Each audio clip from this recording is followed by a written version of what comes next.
sa Senate, nakikita ko na talaga na walang pupuntahan tong investigasyon. Muro-muro lang ito.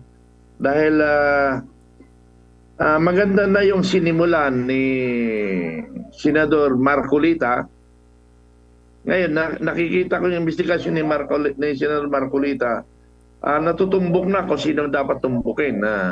Alam ko naman si Senador Marcolita ay walang pinipili. Lagi siya nasa tama. Ngayon, dahil pinalitan na ni Senador Lacson, nga napag-usapan nga namin kanina ng United People's Initiative, yung investigasyon na yan ay magiging muro-muro dahil pag nakikita mo na mga tanong at sagot ay patungo na doon kay former Speaker Romualdez at kay Pangulong Marcos, ay naiba yung mga katanungan.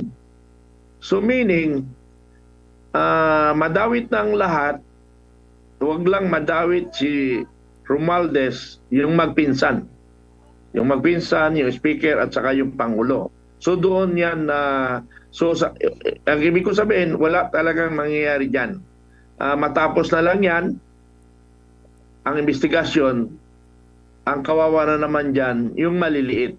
Katulad dyan ni Miss Napoles.